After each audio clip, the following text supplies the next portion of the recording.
I have a question to start off with. How many of you guys have phones? How many of you know when it needs to be charged? At what point do you charge it? What percentage? 40. Okay, that's a good one. What is the indication of your tiredness? And what do you do after? What if you're outside or at work? That's a good one. So I started with that question because your careers may last up to 52 years. And if you are in a bigger city like a DC or New York or Jersey, it'll be higher. So you need to start your career with thinking about what are the things that I need to recharge myself to last the distance, okay? I don't want to scare you with the 52 years. I just want to prepare you. A lot of people are like, hey, you're going into the workforce, but you might be here for a while. So I need you guys to position yourself. 2 things. You're going to be leaving here with something. I'm leaving here with something. You know what I mean? I'm from around the way. I'm leaving with something. I want you to start looking at your skill set from a reaction point. How are you creating the environment by your reactions? And is it your perception or is it exactly what's happening? And then I have an influence framework that's on your paperwork. We're going to do that activity shortly, just to capture what are the 3 things that you guys need to work on and leave with so you can position yourself well in the workforce, okay? The big disclaimer is it'll work as hard as you do. So the intentions and your actions are based on you. I'm a Pittsburgh native. I graduated from Alderdice. Anybody else? Okay. I'm a little older than you guys, 2010. What about y'all? 24. Yeah. Oh, wait. So that's not this year, that's last year. Okay, good. And then I went to Carlo. So I started off at Penn State. They don't like poor people, so I had to move over. To Carlo. Well, actually, I stopped at Chatham. That's where I met Janae. But their business program wasn't built out, so I had to move over. I'm the type of person that's leaving here with something. So if I want something, I'm going to go after it, even if the place isn't it. And you might have to do that in your career. I do a lot of first-gen work. I prepare first-gen leaders for the workforce based on my experience in consulting and coming from Pittsburgh and going to DC. My name is Christina. Christina L. Glancy. The L is important because there's another Christina in the world running amok. It almost got me arrested in college. She was sending checks across borders. So, yeah, L is important. We are here because I want to help you guys influence. Influence is like very popular with social media, but it's also an in-person thing. How you carry yourself, what people notice about you, how you talk. Those things matter, and those add to your salary if you know how to use them well. In the day that we are in, it's called a digital age. Your influence is the currency of leadership, and it doesn't matter your job title. How you lead, positively or negatively, directly affects like how you navigate in the workforce. Has anybody heard of a personal enterprise? No? Okay. So the technology has blurred the line between careers and your personal life, and that impacts how you go into the workforce. Whether you're an employee or an entrepreneur, you hit the same walls if you're not prepared. The term is called a personal enterprise versus a career because you need to build your life like a business now, and be strategic. Did everybody go to college in the room, or do we have any trade? All college? Okay. College prepares you to gain and use your skill set, but that's not the full thing that you guys need to know to work in the workforce.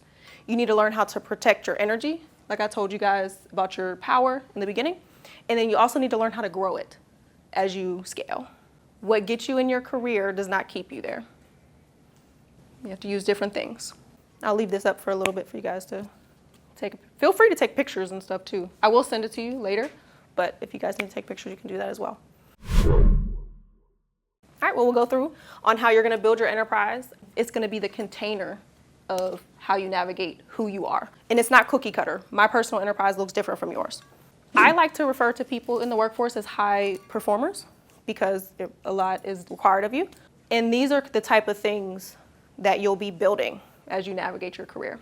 The 3 things that are at the base are your finances, your salary, if you have multiple incomes, your profession, whatever your industry is, and then your mental and physical health. I'm pretty sure everybody in the room is going through professional services. You are selling your thoughts to the marketplace, like you think for your company. Like finance, mechanical engineering, you have to think to use the tools. Is that where everybody is? Yeah, how about you guys? Over here? No, what are you? What are you going for? So you're selling like your character, right? You have to be in a good mental and physical space to interact with people, right? So as you build your career, as you build your personal enterprise, you'll keep going up. As you go through your development, you'll start having career game plans, learning how to negotiate your salary, making decisions. Because if anybody else is a business major, okay, so how you do business and how I do business will be different, right? You can use what I do to benefit you, but you also might be able to use it differently. And you have to focus on how you are using your skill set.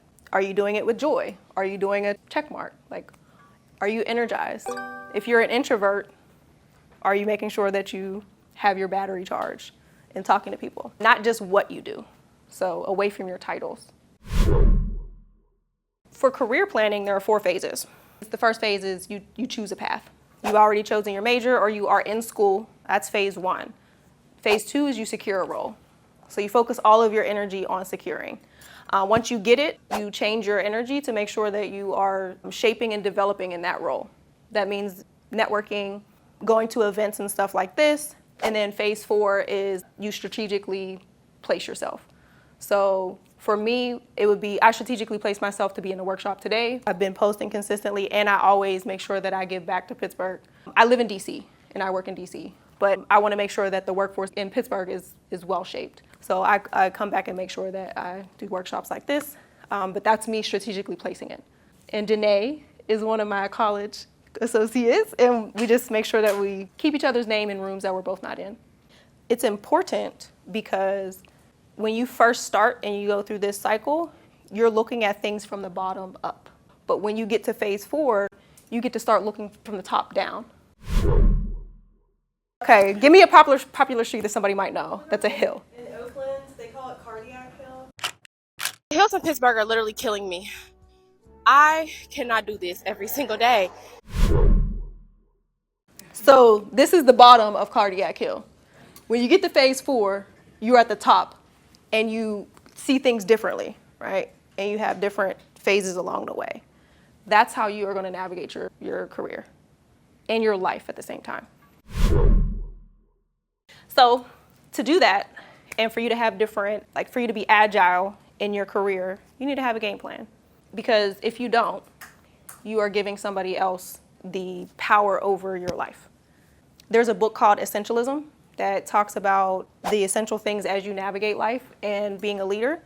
And by default, if you don't make a decision, somebody else is going to make a decision for you. So think about if you're on the parkway and you need to merge. You had that 4-second window and you didn't take it. Somebody else took it. Same thing in your career. People will get to your opportunity before you if you don't plan for it. Will this stay rather than like giving it to you? Or No, it's for you. so I can take notes? Yeah, you can take notes. Yeah, sorry, forgot to say that. Totally for you. I'm not grading anything. I usually do grade stuff, but it's for you. Keep it. But manage your performance along the way. Your managers are not your parents, so they only care about the work that you do and moving through to their deadlines. Not always like you as a person, so you have to be okay with that. And the way to do that is to manage yourself. And then as you navigate your career, keep receipts. You got here. You guys should all post on LinkedIn that you were here. Say, hey, I met Janae, I met Christina, the people in the room. That's a digital footprint to show that you are invested in your career. So start thinking about the things that you're going to post on LinkedIn today. And tag me. That's what I do. And I am shameless in people's comments. If somebody is saying something and I'm like, oh, that's my expertise, I'm hopping right on there like, oh, you should do this. And I get access to their network because it's a who you know type of thing. LinkedIn is a really great resource to get yourself out there, even if you're still in college. We're at the influence equation. We already talked about it being a leadership currency. These are the 3 categories that qualify you as a leader. So first is credibility. That would be something like your college degree, your certifications. You'll have to get those as you navigate. Your connections, LinkedIn, what Janae just said, connect with people in the room and tag them. And then your clarity. If you tell me what you do, tell me what you do for business. Like, give me your 30-second pitch. I stay in school. Okay, what are you going to school for? Where? What are you going to school for? Business management. What do you plan to do? To build my business, my own one, and yeah. Okay, so you are a future entrepreneur building a family legacy. Are you going to pass your business on? Okay, so yeah, you're a future business owner. You're doing it for family legacy. Clear, I understand what you do, right? If you just tell people I'm going to school for business, it might not connect because your business school participants and your classmates know business. But if you're trying to get a job from somebody that is not business major, they might not connect. Anybody else want to try? Tell me your name. My name's Azure. Azure, okay. Azure. Azure. Yes, ma'am. I'm in college for hospitality, so hospitality management. So like, I'm wanna like, it's hospitality, restaurant, hotel, and event management actually. So Okay. I would be the like person that looks over everything. You know, I will set the budget in place wherever I'm needed or whatever I'm needed to do. So that's pretty much like I'm still learning. Like I just now transferred. I'm going into my sophomore year, so I'm just now getting into the field. But I did a little studying before I started my sophomore year. Okay, so we're going to change that. You're in event management. You're a future event director who wants to set the tone for events. Is there a specific type of event that you want to work with? I really, Okay. I really want to like use my degree for every field that has to do with hospitality. I want to learn about all of it because you never know. Never know where you're going to go. Yeah, but so you never know what I can get hit with. You know, somebody get an opportunity of a lifetime and I don't know nothing about it. So it's. You should talk to the event planners for this event to see Janae. Just connect with Janae later. She might be able to tell you, or Heather. Talk to them about how they plan this event, what that looks like. Because you could specialize in corporate events, or you can go to like weddings and stuff. So the more clear you are, the more people are like, oh, I have somebody that knows an open role. But your credibility is how you believe in yourself. And when you speak about what you're doing, people are either going to trust you or not. We are in a trust recession now. People kind of learned how to say things, but then not back it up with action. And it makes people who are just now entering the workforce have to work a little harder. So if you start with a clear message and you know what is credible in your industry, then you're ahead and you can build trust well. So a good handshake, looking at people in the eye, still being neat as you go to school or work is really important still. I just thought about the podcast when I was like, I can't walk in a meeting with a bonnet and Crocs because I would not get paid. If I walk into a business meeting with Crocs and a bonnet, I'm going to get kicked out. I can't approach that meeting like that, especially at the prices that I'm trying to get. My brand is elevated, so I have to give my customers an elevated experience. And if something is off, then they're not going to trust me. As far as connection, these are the things that you prepare for when you connect with people. In professional settings, people are always going to ask you what you do. And they're going to ask you, what are you going to do in 5 years? And if you don't know and the person is like a millionaire or a big company, they might walk away from you. It's very rude, but they don't have time. They want to know if they can hire you or not. It's very flat out. Projects you worked on, even if you're in college and you've done like externships or internships, have that packaged as a business because you have the experience. If you have it packaged in like a portfolio, no matter what skill set, no matter what industry you're in, you are a step above your competitors. So get those things together. Also understand your vision. Like I was talking to this gentleman here about what are you doing with your legacy for business? It's different if I say, hey, I'm a consultant because I want to make money versus I'm a consultant and I want to pass my business on to my kids. People treat you differently because you are a family person. In a place like Pittsburgh, that matters because it's so family oriented. Has anybody heard of attachment style?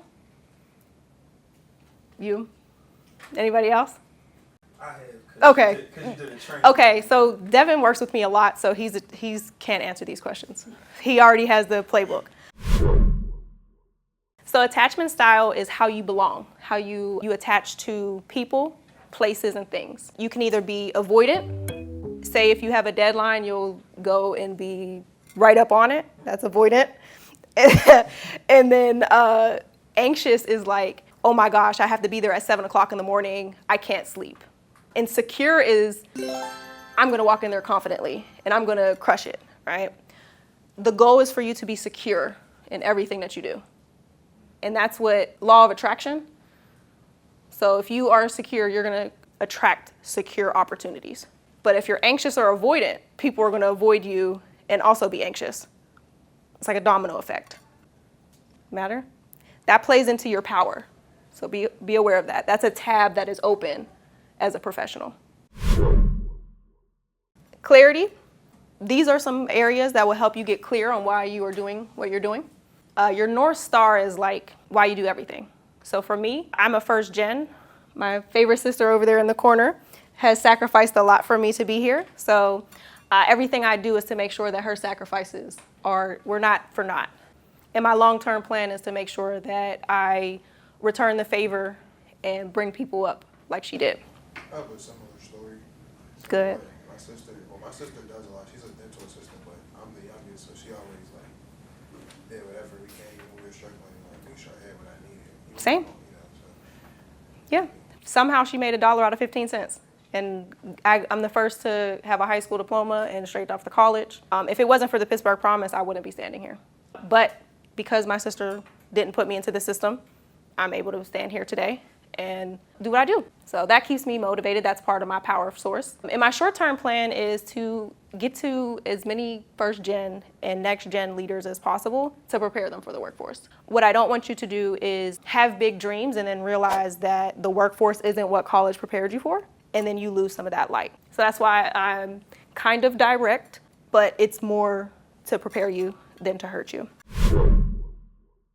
So basically, with this equation, you need to know your value before you walk in the room, before you have an interview, before you even apply for the job. Know the value that you bring to the room, into your industry, and everybody that you talk to. Because if you come in with confidence, people really can't deny you. And if you don't get the job that you apply for, people will make room for you if you make that first impression. Now it's your turn to work on your influence equation. That's what the paper was for. If you need an extra one, I saw you guys writing notes, I can give you that. But I want you to think about what your influence is with your skill set. Does anybody need an extra one? Oh.